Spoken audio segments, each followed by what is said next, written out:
అందాల పోటీలకు 250 కోట్లు ఉన్నాయి కానీ పెన్షన్ రిటైర్ అయిన వాళ్ళకు మీకు పెన్షన్ ఇస్తుంది కానీ రిటైర్ అయిన వాళ్ళకు రిటైర్మెంట్ బెనిఫిట్స్ ఇస్తుంది కానీ పైసలు లేవా? ఇదేనా నీ ప్రభుత్వం? ఇదేనా నీ ప్రాధాన్యత? నన్ను కోసుకొని తింటారా అంటుండు ముఖ్యమంత్రి. నన్ను కోసుకొని వండుకొని తింటారా? ఇది ఒక ముఖ్యమంత్రి ప్రభుత్వ ఉద్యోగులను ఉద్దేశించి మాట్లాడిన మాట. అయ్యా ముఖ్యమంత్రి గారు, నిన్ను కోసుక తినేంత పిచ్చోడెవడు లేడు. నువ్వే నీ తలమాసిన విధానాలతో రాష్ట్రాన్ని కాల్చుక తింటున్నావు. రాష్ట్రాన్ని సంవత్సరంన్నర రాచి రంపాన పెడుతున్నావు నువ్వు. ఇది వాస్తవం. ఇలా ప్రజలు, రాష్ట్ర ప్రజలకు మౌలికమైన ప్రశ్న అడుగుతున్నారు. కేసీఆర్ ఉన్నప్పుడు కరెంట్ ఎందుకు మంచిగా ఉండే, ఇప్పుడు మంచిగా ఎందుకు లేదు? కేసీఆర్ ఉన్నప్పుడు మంచినీళ్ళు ఎందుకు మంచిగా వస్తుండే, ఇప్పుడు ఎందుకు వస్తలేవు? ఎండాకాలం రాగానే మళ్ళీ ఆగం ఎందుకు అవుతుంది? మళ్ళీ బిందెలు పట్టుకొని రోడ్డు మీదకి ఎందుకు పోవాలి? కేసీఆర్ ఉన్నప్పుడు రైతు బంధు పడుతుండే, ఇప్పుడు ఎందుకు పడతలేదు? కేసీఆర్ ఉన్నప్పుడు టైంకు పెన్షన్లు వస్తుండే, ఇప్పుడు 2 నెలలు ఎందుకు ఎగ్గొడుతుండు? కేసీఆర్ ఉన్నప్పుడు చెప్పిన ప్రతి పని చేస్తుండే, ఇప్పుడు ఎందుకు చేయలేకపోతున్నాడు? కేసీఆర్ ఉన్నప్పుడు రాష్ట్రం రయ్యమని పురోగమనంలో ముంగటిపోయింది, ఇప్పుడు ఎందుకు తిరోగమనంలోకి అవుతుంది, ఎందుకు వెనకపోతుంది అని అడుగుతున్నారు. సమాధానం ఉందా నీ కాడ? ఎందుకు అంటే నీకు చేతనైతలేదు, నీ కాంగ్రెస్ పార్టీకి చేతనైతలేదు. కేసీఆర్ ఉన్నప్పుడు బీఆర్ఎస్ పాలనలో రాష్ట్రం దేశానికి రోల్ మోడల్ అవుతుంది, ఎట్లా కాంగ్రెస్ పాలనలో దివాళా ఎందుకు తీస్తున్నది?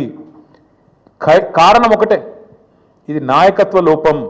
మీ కాంగ్రెస్ పార్టీ పెట్టిన శాపం తెలంగాణకు. మార్పు పేరుతో మీరు చేసిన దుర్మార్గం ఇది. అందుకే మేమనేది, ఏ ముఖ్యమంత్రి కూడా భారతదేశ చరిత్రలో ఈ 78 ఏళ్లలో తాను పరిపాలిస్తున్న రాష్ట్రానికి నీ శాపాలు పెట్టినోడైతే వాడు లేడు. ఎయిడ్స్ పేషెంట్ అంటివి, క్యాన్సర్ పేషెంట్ అంటివి, ఆఖరికి నిన్న దివాలా తీసింది మనకు అప్పు ఉడతలేదు అని చెప్పి అట్లా మాట్లాడుతీవి. అందుకే నీ దివాలా కోరు మాటలు, నీ ఇంటలెక్చువల్ బ్యాంక్రప్సీ, నీ ప్రభుత్వం యొక్క దివాలా కోరు విధానాలే వాళ్ళ రాష్ట్రం పాలిట శాపాలుగా మారినాయి. సీఎం అనేటోడు ఒక తండ్రి లాంటోడు. సంపద పెంచాలే రాష్ట్రం మొత్తానికి, ముఖ్యంగా పేదలకు, బలహీన వర్గాలకు, ఎవరికైతే టానిక్ అవసరం పడుతుందో, ఎవరికైతే కొంత మరి ప్రభుత్వం వైపు నుంచి చేయూత అవసరం పడుతుందో వాళ్ళని ఆదుకోవడమే ఒక ప్రభుత్వ పెద్ద, ఒక రాష్ట్రానికి పెద్ద లాంటి వాడు చేయాల్సిన పని. కానీ నువ్వేం చేస్తున్నావు? దివాలా తీసిపోయినాం, దరిద్రంలో ఉన్నాం, కొట్టుకపోతున్నాం, పోతున్నాం. అందుకే కొన్ని వాస్తవాలు ప్రజలకు చెప్పాలి. వాస్తవాలు ఏంటి? ఏ రాష్ట్రానికైనా, ఏ ప్రభుత్వానికైనా ఆస్తులు, అప్పులు వారసత్వంగా వస్తాయి. ఇప్పుడు మేము 2014లో ప్రజల దయతో, ప్రజల ఆశీర్వాదంతో ఆనాడు కేసీఆర్ గారు ముఖ్యమంత్రి అయినారు. ముఖ్యమంత్రి అయినప్పుడు కేసీఆర్ గారికి మాత్రం వీళ్ళు కాంగ్రెస్ వాళ్ళు మాకు అప్పచెప్పినప్పుడు రూపాయి అప్పు లేకుండా, రూపాయి ఆస్తి లేకుండా ఇచ్చిండ్రా? అప్పులు ఇచ్చిండ్రు, ఆస్తులు కూడా ఇచ్చిండ్రు. అప్పులు ఇచ్చినారు, ఆస్తులు కూడా ఇచ్చినారు. ఆ రోజు 2014 లెక్క తీసుకుంటే, 2014 లెక్క తీసుకుంటే ఇది ప్రభుత్వం యొక్క లెక్క, నా లెక్క కాదు, ప్రభుత్వం యొక్క లెక్క. 2014లో మొత్తం రాష్ట్రం యొక్క ఆదాయం సంవత్సరానికి మొత్తం రెవెన్యూ రిసీట్స్ తీసుకుంటే 51,000 కోట్లు, అంటే నెలకు 4,215 కోట్లు. మేము దిగిపోయిన నాడు రాష్ట్రం యొక్క ఆదాయం టోటల్ రెవెన్యూ రిసీట్స్ 2,16,567 కోట్లు. అంటే మేము దిగిపోయేటప్పుడు నెలకు 18,000 కోట్లు. మరి కేసీఆర్ గద్దెనెక్కినాడు నెలకు 4,215 కోట్లు, 253 కోట్లు. కేసీఆర్ గద్దె దిగిపోయినాడు నెలకు 18,000 చిల్లర కోట్లు. మరి పెరగలేదా? రాష్ట్రం యొక్క ఆదాయం పెరగలేదా? మేము పెరిగిన ఆదాయంతో కూడిన రాష్ట్రాన్ని నీకు ఇయ్యలేదా? ఇది వాస్తవం కాదా?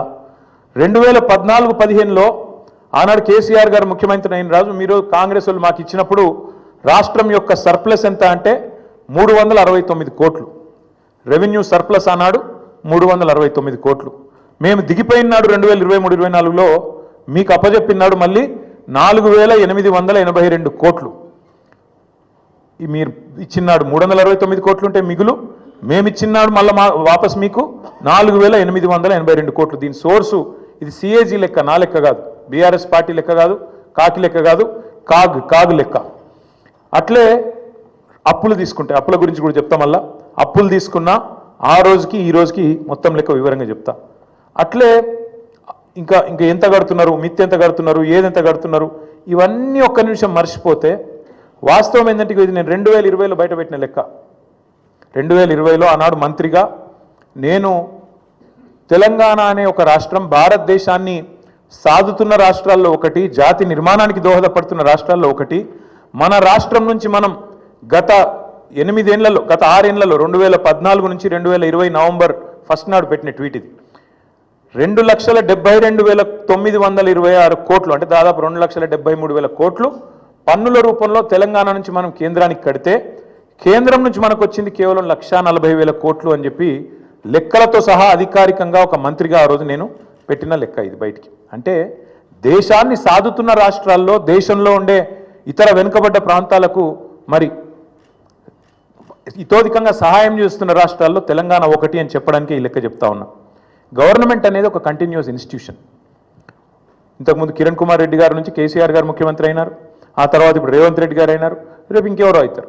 అట్లే గవర్నమెంట్ ఒకరి నుంచి ఒకరికి అధికారం బదలాయింపు జరిగినప్పుడు ఖచ్చితంగా ఆస్తులు వస్తాయి, అప్పులు వస్తాయి, కంటిన్యూస్ ప్రాసెస్ కాబట్టి ఇవన్నీ కూడా సహజంగా జరగాల్సిందే. కానీ ప్రతి ప్రభుత్వం కూడా ఉన్న ఆస్తులు ఎంత, అప్పులు ఎంత, మన వనరులు ఎంత, మన పరిస్థితి ఏంది, మన ఎట్లా సంపద సృష్టించవచ్చు, ఏం చేయొచ్చు, మన విజన్ ఏంది ఆలోచించుకొని నిర్మాణాత్మక చర్యలు కార్యక్రమాలు తీసుకొని ముంగటికి పోతుంది. కాంగ్రెస్ ప్రభుత్వం కూడా అట్లే చేస్తుందని మేము ఆశించినాం, ప్రజలు కూడా ఆశించినారు. ఇవాళ ఎంత దుర్మార్గం అండి, ఇష్టం వచ్చిన లెక్కలు చెప్తారు. ఎంత అన్యాయం అంటే శ్వేతపత్రం అని మొదలుపెట్టినారు. అధికారంలోకి వచ్చిన మొదటి 2 వారాల్లోనే శ్వేతపత్రం అనే అబద్ధాల జాతర మొదలుపెట్టినారు. మొదలుపెట్టుడు 6 లక్షల కోట్లు అప్పయిందని మొదలు పెడతాడు. ఇవాళ ముఖ్యమంత్రి గారు మరి ఎన్నిసార్లు మారుస్తారో అంకే కూడా మాకు కూడా అర్థమవుతలేదు. మొదలుపెట్టినప్పుడు డిసెంబర్ 2023లో 6 లక్షల చిల్లర కోట్లు అప్పు అని చెప్పిండు కేసీఆర్ గారు చేసింది. ఇవాళ చెప్తున్నాడు నిన్న 8,29,000 కోట్లట. ఈ సంఖ్య రోజు రోజుకు మారుతూనే ఉంటుందా? సర్కార్ నడుపుతుండ్రా, సర్కస్ నడుపుతుండ్రా, ఏం నడుపుతున్నారు మీరు? 6 లక్షల కోట్లని చెప్పింది మీరే, మళ్ళీ ఇవాళ 8,29,000 కోట్లను అబద్ధం చెప్తుంది మీరే. అసలు వాస్తవం ఏంది? 4,17,000 కోట్లు మాత్రమే టీఆర్ఎస్ బీఆర్ఎస్ ప్రభుత్వం చేసిన అప్పు. 10 ఏళ్ల కాలంలో సంవత్సరానికి మేము చేసిన అప్పు కేవలం 40,000 కోట్లు మాత్రమే. దాని గురించి వివరంగా ఉంది, చెప్పమంటే చెప్తాను. కానీ మీరు ఎక్కువ తక్కువ చెప్తే కూడా మళ్ళీ మీరు వేస్తారో ఏరో. కానీ ఒకటి మాత్రం వాస్తవం, ప్రభుత్వమే ఇచ్చిన లెక్కలు, నేను చెప్పేది నా లెక్క కాదు, వాళ్ళు ఇచ్చిన శ్వేతపత్రం ప్రకారమే, సోషియో ఎకనామిక్ అవుట్లుక్ ప్రకారమే రాష్ట్ర ప్రభుత్వం మాత్రమే చెల్లించే అప్పు, రాష్ట్ర ప్రభుత్వం స్వయంగా చెల్లించే అప్పు 1,15,599 కోట్లు మాత్రమే. 5% వెరీ లో రిస్క్ కింద ఇచ్చిన అప్పు మరొకటి 89,569 కోట్లు ఉంది.